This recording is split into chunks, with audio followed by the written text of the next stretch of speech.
वैरवपुर एक छोटा सा गांव था जो पहाड़ों के बीच बसा हुआ था। यहाँ की प्रकृति बहुत ही सुंदर थी, लेकिन गांव के लोग हमेशा डर के साए में जीते थे। रात में, खासकर पूर्णिमा की रात में, गांव के चारों ओर अजीब घटनाएं होती थी। मवेशियों की अचानक मौत, बच्चों का गायब होना और घरों के आसपास डरावनी आवाजें, ये सब गांव के रोजमर्रा के घटनाएं बन गई थी। गांव के बुजुर्ग लोग कहते थे, ये सब कर्ण पिशाच का काम है। बहुत साल पहले एक शक्तिशाली तांत्रिक ने उसे बंदी बना लिया था, लेकिन अब उसकी शक्ति फिर से लौट आई है। एक दिन वैरवपुर में एक युवा तांत्रिक आता है, जिसका नाम अग्निशर्मा था। अग्निशर्मा की उम्र करीब 30 के आसपास थी, लेकिन उसके चेहरे पर अद्भुत दृढ़ता थी। गांव के बुजुर्गों से बात करके अग्निशर्मा को कर्ण पिशाच की कहानी और उसकी भयानक करतूतों के बारे में पता चलता है। गांव की लड़कियों में मीर नाम की एक सुंदर और साहसी युवती थी। उसकी आंखों में एक अडिग जिद थी, जो अग्निशर्मा का ध्यान आकर्षित करती थी। मीर अग्निशर्मा से कहती है, मैं आपकी मदद करना चाहती हूँ। मैं अपने गांव को इस अभिशाप से मुक्त करना चाहती हूँ। अग्निशर्मा और मीर मिलकर कर्ण पिशाच की जड़ें खोजने लगते हैं। वे गांव के पुराने मंदिर, गुफाएं और जंगल छान मारते हैं। हर शाम अग्निशर्मा अपने मंत्रोच्चार और तंत्र साधना शुरू करता था। मीर उसके पास बैठकर सब कुछ ध्यान से देखती और उसकी मदद करती थी।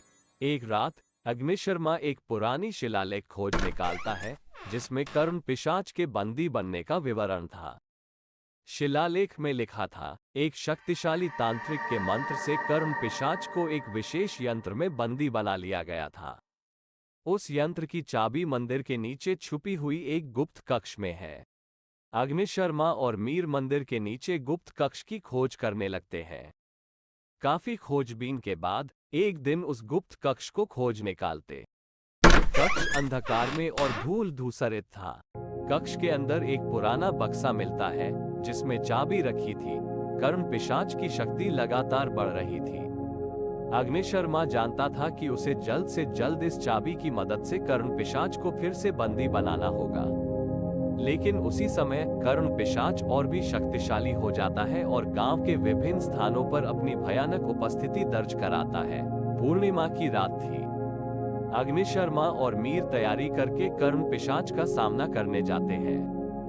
गांव के किनारे एक पुरानी गुफा में कर्ण पिशाच का बसेरा था। गुफा के अंदर जाते ही उनके सामने कर्ण पिशाच की भयानक छवि प्रकट होती है। कर्ण पिशाच अग्निशर्मा को देखकर हंसता है। क्या तुम सोचते हो कि तुम मुझे हरा सकते हो? अग्निशर्मा दृढ़ता से कहता है, मुझे पता है कि तुम्हारी शक्ति असीमित है, लेकिन मैं तुम्हें फिर से बंदी बना सकता हूँ। तांत्रिक का मंत्रोच्चार शुरू होता है। कर्ण पिशाच भी अपनी पूरी शक्ति से हमला करने लगता है। अग्निशर्मा अपने सारे मंत्र और शक्ति का उपयोग करके कर्ण पिशाच से लड़ता रहता है। मीर पास खड़ी होकर सब कुछ देख रही थी और जब भी अग्निशर्मा का मनोबल गिरता, वो उसे साहस देती। लड़ाई चलती रहती है, लेकिन कर्ण पिशाच अग्निशर्मा को हराने के करीब था। तभी मीर को एक महत्वपूर्ण बात याद आती है। शिलालेख में लिखा था, कर्ण पिशाच की कमजोरी उसके कान है।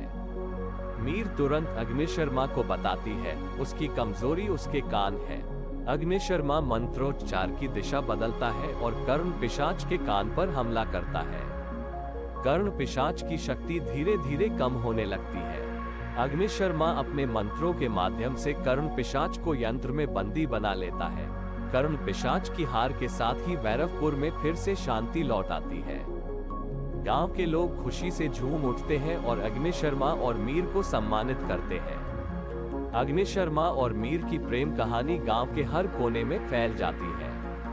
उनकी बहादुरी और प्रेम गांव के लोगों के लिए प्रेरणा का स्रोत बन जाता है। वैरवपुर में फिर से शांति और सुख लौट आता है। अग्निशर्मा और मीर एक साथ अपने जीवन की शुरुआत करते हैं। उनकी प्रेम और साहस की कहानी गांववासियों के दिलों में हमेशा के लिए बसी रहती है।